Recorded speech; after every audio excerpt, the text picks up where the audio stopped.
मैंने पूछा था कि हमारी जो आज की समाज की जो समस्या है, वी आर ऑल डाइवर्सिफाइड, सब दिखे हुए, तो उनको यूनाइट कैसा किया है, जो पर्टिकुलरली जो हमारी जो बहुजन पार्टी है, क्योंकि हमें आज हमें पॉलिटिकल पावर के बिना हम लोग कुछ नहीं कर सकते।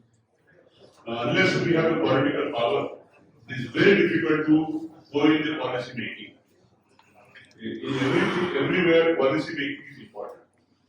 हम जब पॉलिसी ड्रॉ करेंगे तो हमें हक बनेगा कि हम हमारे लोगों के लिए कुछ कर सकते हैं, तो वो आज लैकिंग है, वो because we don't have power. How we can unite? If we are united we get the power definitely. तो आपकी राय? बहुजन पार्टी से तो उनकी अपनी अपनी समस्याएं कम है, स्वार्थ ज्यादा है। तो एक्चुअली क्या है, अगर हमने किसी को वोट दिया है, लेकिन हम उनकी जो जवाबदेही हम नहीं सुनिश्चित कर पाएंगे। तो एक तो हम उनसे पर एजेंडा उनका क्या है, इस पर बात करेंगे। दूसरे की, अगर आपको हमारा वोट चाहिए तो आपको हमारे लिए काम करना होगा। उसके अलावा जो लोग काम नहीं कर पा रहे हैं जिस भी वजह से, तो उनपे हम आज जाकर उनको घेरे, उनसे सवाल पूछिए कि आखिर आपने क्या वजह थी, आप पर हमने विश्वास किया, अपने मुद्दे लेकर वहां भेजा था, तो आपने हमारे हित में काम क्यों नहीं किया? आपकी जवाबदेही है। और हम सबसे पहले जो है कि उनको वापस बुलाइए, ये अधिकार हमें मिलना चाहिए कि अगर हमने आपको समाज में भेजा था, आपने समाज की तरफ से तो आपने हमारी वहाँ आवाज बुलंद नहीं, बल्कि आप जो पॉलिसीज बनी हमारे अगेंस्ट, उनमें आप बराबर के सहभागी बने। क्योंकि हम ये देख रहे हैं कि जो भी, जैसे अभी कार्ड जो हुआ है मतलब वर्मा जी की बात में, तो जो उन्होंने 26-27 जनवरी में जो यहाँ के शिक्षा मंत्री ने ये आदेश पारित किया था कि सरस्वती की पूजन होना चाहिए या उसकी तस्वीर होनी चाहिए, तो वो हमारे ही लोग। आखिर वो क्या वजह है कि वो इतना डरे हुए हैं कि वो मतलब संविधान के दायरे से बाहर जाकर अब असंवैधानिक लोगों के साथ में पॉलिसी मेकिंग कर रही है। तो एक दूसरी वजह मैं ये समझती हूँ कि शायद उनको जो है हमें मजबूत करना पड़ेगा, क्योंकि हमारा समाज मजबूत नहीं है। कोई भी व्यक्ति, मेरा ये मैसेज करते हैं कि कोई भी व्यक्ति चाहे किसी भी बड़े पद पर है, चाहे वो नेता है या बड़े किसी भी पद पर है या बहुत धनवान भी है, लेकिन वो उतना ही कमजोर है जितना कि उसका समाज कमजोर है। तो हमें पहले समाज को भी साथ साथ में मजबूत करना है, जिससे कि हमारे नेता का वहां पहुंचे तो वो डरे नहीं, वो पीछे सही है। तो आपने बोला कि हमें उनको जैसे उनसे बात करनी चाहिए, तो उनसे कौन बात करे? हम प्रतिनिधि बनाए। हाँ, तो उसके लिए हमें बहुत जरूरी है कि हम इंडिविजुअली जाके किससे बात नहीं कर सकते। तो हमें एक ऐसे एक सॉलिड फोर्स चाहिए, सॉलिड थिंक टैंक चाहिए और एक प्रेशर ग्रुप चाहिए जो उनके साथ बात कर सकते। पर उनके साथ बात करने के लिए हमारे पास कुछ डाटा चाहिए, कुछ डाटा चाहिए ना। आप कौन से इसके ऊपर बात कर रहे हो, तो उसके लिए क्या इनको पूछते हैं कि आप उसके बारे में क्या सोचते हैं कि हम उनके साथ कैसे बात करें, आई टू आई लाइक कॉन्टेक्ट कैसे करें, आपकी बात हमारी बात कैसे ठोस इसमें उनको। Association of engineers pan India organisations का जनरल सेक्रेटरी हूँ। आज का जो मुद्दा है, how to unite the various political parties, हमारा जो वेरी पर्पस है unite. So we need to first of all identify the requirement कि किसको यूनाइट करना, किस लिए यूनाइट करना, और यूनिटी का पैरामीटर्स क्या होना चाहिए। तो हमें आइडेंटिफाई करनी है, based on that parameters that which are the all parties which can meet that requirement. तो हमें यूनिटी के लिए पहले वो हर पार्टी को आइडेंटिफाई करना है कौन सी पार्टियां स्थिति में है और इनकी क्या कैपेसिटी है, क्या फाइनेंशियल कैपेसिटी है, क्या उनकी सोशल स्ट्रेंथ है और क्या फिजिकल स्ट्रेंथ है फील्ड में। अगर हमको हमारे रिक्वायरमेंट के हिसाब से पहले हमें उन पार्टी वाली जो 100 पार्टियां हैं और हमारा पर्पस 10 या 15 पार्टियों से हो सकता है, तो हम उन पार्टियों को यूनाइट करने की जरूरत है। Not every Dominican have is required to be united. तो हमें जरूरी है कि सारी की सारी पार्टियां जो हमारा पर्पस सर्व करती है उनको यूनाइट करने की जरूरत है, क्योंकि आज जो है अगर यूनाइट नहीं रही तो हमारी जिस तरीके से हर फील्ड में हकवारी हो रही है, मैडम ने भी एक फील्ड ऐड किया हर, तो जो आवाज उठानी है उनकी कैपेसिटी असेसमेंट करनी है। अगर उनको वो मौका दिया जाता है कि वो हमारी आवाज बने, तो हमारी आवाज बनने के लिए उनको हमारे लिए वो वोट गेन करें, वोटर को वोट करना, हमारे नुमाइंदे को वहां पर सत्ता में पहुंचाएं। तो क्या हमारे उनके पास में कैपेसिटी है? क्या उनका एजेंट बूथ मैनेजमेंट में कैपेबल है? क्या वो इलेक्शन मैनेजमेंट में कैपेबल है? बूथ मैनेजमेंट में क्या उनका बूथ का एजेंट इतना कैपेबल है? क्या सुबह 5 बजे से लेकर शाम को 7 बजे तक मैनेज कर सकता है? सुबह में जब मॉक ट्रायल होता है तो उस टाइम में क्या उनके पास में एजेंट है? क्योंकि ये अगर 14 घंटे की ड्यूटी करनी है तो कम से कम 2 चाहिए। क्या शाम को 17C फॉर्म भरा जाता है तो उस टाइम में उनके लिए वो कैपेबल है कि वो बंदा जो एजेंट है उतना कैपेबल दिया जाए? तो मुझे लगता है इस पर बहुत ज्यादा जरूरत है कि हमें ऐसी पार्टीज की रिक्वायरमेंट की जरूरत है जो सुबह में मॉक ट्रायल देके अपने मॉक ट्रायल में, क्योंकि 4 मॉक ट्रायल अलाउड है जिसमें 50 वोट एक मॉक ट्रायल में होते हैं, तो 200 वोट मॉक ट्रायल में जनरेट किए जा सकते हैं। अगर ये कैरी फॉरवर्ड होते हैं, एक एमएलए की कॉन्स्टिट्यूएंसी में करीब 300 गांव होते हैं, 300 गांव में अगर उन्होंने 200 वोट जनरेट किए तो 60,000 वोट जनरेट कर सकते हैं, और वो कैरी फॉरवर्ड किए। अगर वो 20% जगह में भी अगर सक्सेसफुल हो गए तो 20% आप समझते हैं 12,000 वोट इधर का उधर हो सकता है, तो ये 24,000 वोट का फर्क आ सकता है। इसी तरीके से 17C फॉर्म के लिए भी उनको कैपेबिलिटी करना चाहिए। उसके बाद में क्या उनके पास में कैपेसिटी है कि जब वोट काउंटिंग में के टाइम में क्या वो 300 बूथ का पेपर 17C फॉर्म लेके जाता है? तो हमें मुझे लगता है मुझे इन सारे मुद्दों पर अपनी रिक्वायरमेंट आइडेंटिफाई करनी चाहिए। क्या उसकी फाइनेंशियल कैपेसिटी है? क्या वो एजेंट हायर कर सकता है? क्या वो और कितना वो अमीर राइट है? सबसे बड़ा तो हमारा मिशन क्या है कि आज ये जो हमारी जो पॉलिटिकल पार्टी है, जो बहुजन पार्टी है, they are not professionally managed. जैसे RSS is managed by BJP को मैनेज करती है आरएसएस, कांग्रेस के पास भी अच्छा संगठन है, तो उनके पास एक ठीक ठाक है, बैकअप है। तो हम क्यों नहीं इनकी बैकअप बने? आप बोल रहे हैं इसके बारे में, तो उनकी वीकनेसेस हमें मालूम है, तो वॉलंटियरली हम क्यों नहीं उनको सपोर्ट करें? क्योंकि उनके पास पैसा है या नहीं है, दैट इज सेकेंडरी। हम लोग मैन पावर है ना, तो एक संगठन बन के, जैसे मंजूर साहब ने बताया था सुबह कि पूरा इंडिया मत छोड़, देखो आपका मोहल्ला देखो, मोहल्ले में 20 लोग आइडेंटिफाई करो और ग्राउंड लेवल पे काम करो। हम उस एरिया में समझो बहुजन पार्टी का स्ट्रांग होल्ड है, तो सपोर्ट करो ना उनको। ऐसा नहीं कि जो स्ट्रांग पार्टी उस एरिया में उसको सपोर्ट करो। हमें कोई भी हालत से ये में केवल प्रकारे हमें पावर में आना है, भले कोई भी पार्टी हो, उसे कुछ फर्क नहीं पड़ता है। हमारे बहुजन लोग आएंगे तो हमारा वॉइस बनेगा ना सब जगह में। तो आपकी राय बराबर है, तो खाली हमें आगे आके ये करना पड़ेगा। खाली सोशल अपनी बहुजन समाज पार्टी क्या करेगी उसके ऊपर नहीं, तो हमें उनके साथ जाकर, उनके पास जाकर हमें ये प्रपोजल देना पड़ेगा, we are with you, we will be your think tank, we will be your backup like RSS. ऐसा कर सकते हैं ना, हम हर एरिया में कर सकते हैं कि नहीं? तो हम उनके ऊपर निर्भर रहेंगे तो ये होने वाला नहीं है। We have to come forward also. आप सही कह रहे हैं।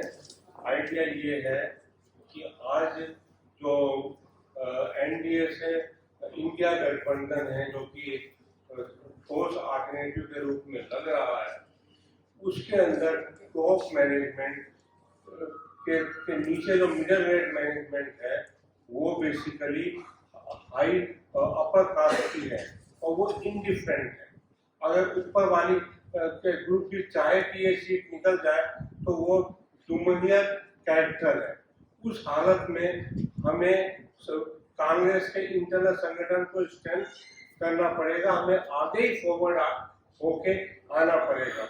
हमारी दुविधा ये है कि हमारे वोट बटे हुए हैं या कम मात्रा में मिलते हैं। वो पार्टियां बनी हैं वो इसलिए बनी हैं कि हमें इन बड़ी मेजर पार्टियों से असंतोष था, लेकिन वो सीट हम निकाल नहीं पाते हैं। तो क्यों ना एक संगठन के साथ लग जाए जो जिससे कि हमारी सीट भी बन जाए और हमारी से भी रहे। हमारी से इसीलिए नहीं हो पाती है क्योंकि MP MLA वो लोग को टिकट मिल जाता है जो कि हमारे जज्बात नहीं समझते या जज्बात से नहीं वो करना पाते। हमें इंडिया गठबंधन को अगर हम समर्थन कर रहे हैं तो हम चाहेंगे कि बहुजन आबादी हमारे पास है तो हमारी आबादी के लोगों को टिकट मिलना चाहिए और बूथ मैनेजमेंट की हमें करना चाहिए और एजेंडे भी हमारे सेट होने चाहिए ताकि हम उसमें इम्प्लीमेंटेशन की बात कर सकें। रहा ये कि पहले हमारे MP MLA बोल नहीं पाते थे क्योंकि उन्होंने हाई लेवल के संगठन में ज्यादा लोग थे, वो डरते थे अगर हमारे लोग ज्यादा होंगे और उन्होंने से एक भी आदमी बोल गया तो बाकी लोग भी सुर से सुर मिलाने को तैयार हो जाएंगे।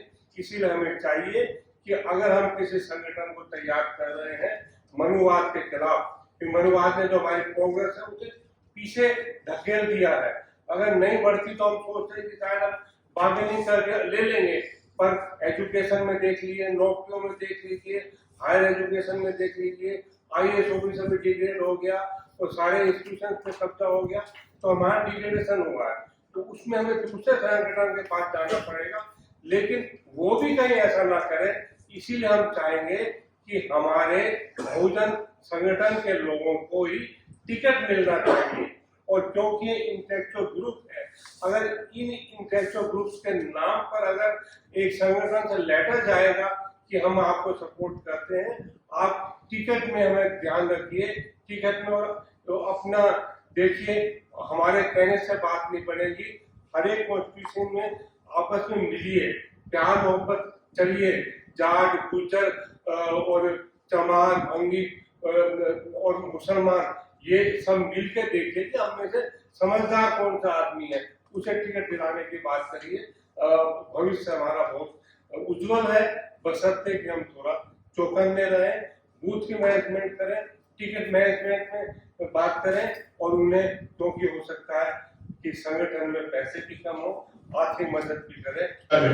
परफेक्ट है और उसके लिए साहब ने भी बताया कि हमें इसके ऊपर बहुत हमें काम करना पड़ेगा, ठीक है। तो हमें मीन्स कौन, तो हमें कोई अच्छी ऑर्गेनाइजेशन होनी चाहिए, पर्टिकुलरली RSS जैसी मेरी विचार है कि RSS जैसी एक संगठन होना चाहिए कि जो थिंक टैंक बनकर काम करे और ये हमारे बहुजन समाज को गाइड करे, ठीक है। तो इसीलिए ऑल इंडिया बेसिस पर वो होना चाहिए, not only in one particular state, this should be in all India state. बहुत लोग ऐसे काम कर रहे हैं बट क्या कलेक्टिव वर्क नहीं हो रहा है, तो कलेक्टिव वर्क कैसा होगा, वो कैसा करना। साथियों का संगठन की बात हम कर रहे हैं, चाहे वो पॉलिटिकल पार्टियां हो, चाहे बहुजन पार्टियां हो, चाहे कोई NGO या संस्थाएं। हमको सबसे पहले तो अपना जो अहम है उसको घुटनों के नीचे लाना पड़ेगा।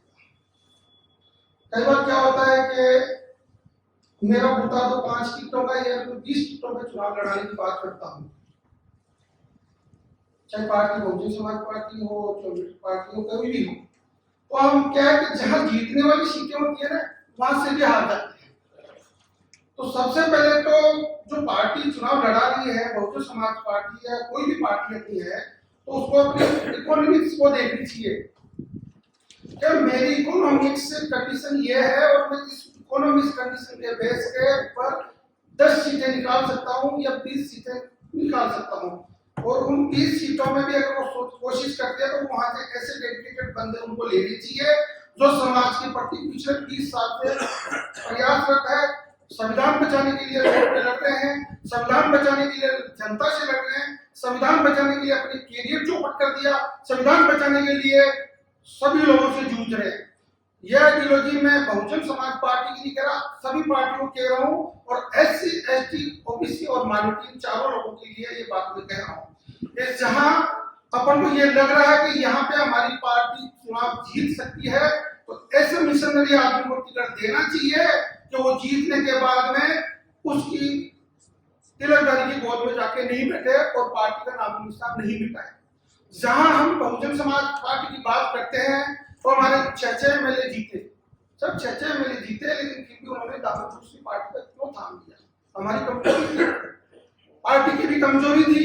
अगर पार्टी उनके ऊपर फोकस ढंग से करती और उनकी जगह 20 बहुजन समाज के लोगों को लेती, उनके ऊपर ये गेम खेलती गई, 20 लोगों में को जिताना है, 200 सीटों पे चुनाव नहीं जिताना, 20 सीटों पे जिताना है, तो अपना घर कोई छोड़ के नहीं जाता। वो 20 सीटें भी हार गए और 6 आदमी ऐसे है कि हमारा बहुजन समाज पार्टी का नाम लेके जीत गए और आखिर में वोट में जाके दूसरी पार्टी में बैठ गए। उन मतदाताओं के लिए एक बहुत बड़ा सबक हो गया और वो मतदाता इस बात को सोचने लगे कि मतदाता गुलामी से गुलाम, पॉलिटिकल सर्व। सर इस चीज के लिए सोचना पड़ेगा। पार्टी हमने इतनी बढ़ा रखी है जिसकी कोई सीमा नहीं है। हर घर में 5 वोटर है तो 6 पार्टी पैदा हो जाएगी, एक पार्टी एक्स्ट्रा है वो पता नहीं कहां से पैदा हो जाती है। तो मेरा निवेदन ये है कि अपन को पार्टी कोई भी हो, लेकिन जहां बहुजन समाज की बात आती है तो चाहे वो मुस्लिम लीग पार्टी हो, चाहे OBC संबंधी पार्टी हो, चाहे बहुजन समाज पार्टी हो, बहुजन समाज से संबंधित कोई भी पार्टी हो, वो अपना बहम तोड़े, अहम तोड़े, अपना घमंड तोड़े और अपनी जो आइडियोलॉजी है ना उसको थोड़ी चेंजिंग करे। तो मुझे संविधान बचाना है तो मुझे लोगों को साथ देना है। दूसरी बात क्या साथियों, बिना पैसे कुछ नहीं होगा। हमारा IAS हो, RS हो, कोई भी अफसर हो, कोई भी नेता हो, कोई भी बड़ा बिजनेसमैन हो, उनकी भी एक विशेषता होनी चाहिए जो बहुजन के लिए पार्टी है उसका मैं तन के साथ हूँ। इस आइडियोलॉजी को कवर करना पड़ेगा।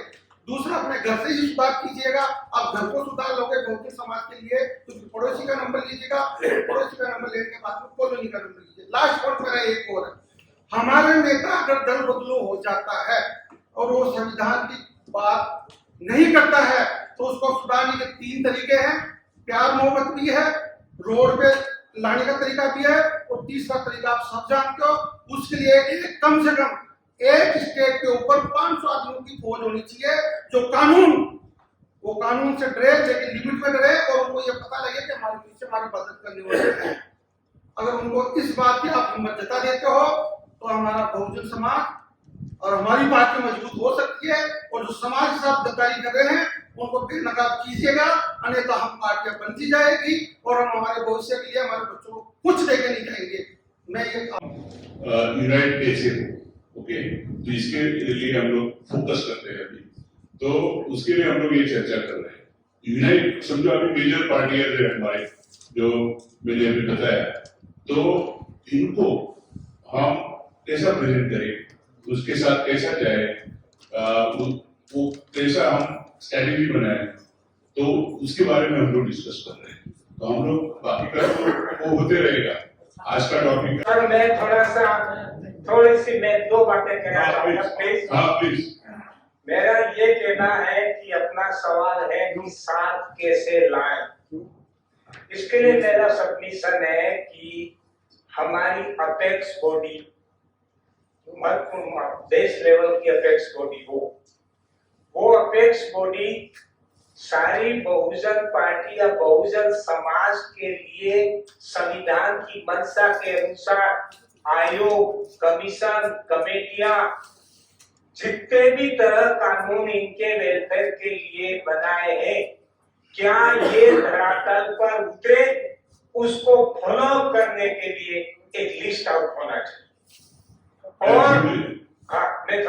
और इस लिस्ट आउट के बाद मैं ये कहना चाह रहा हूं कि अगर जोड़ना है तो जोड़ने का एक ही रास्ता है कि मान लो API, RDF और कोई पार्टी है, उस जिस क्षेत्र में API काम कर रही है वहां SC का कैंडिडेट मजबूत है, तो उस SC के कैंडिडेट को ही वोट देने के लिए दूसरी पार्टियां उसको सहयोग करें और सोशल संगठन वहां के सारे उसके साथ एकजुट हो जाए।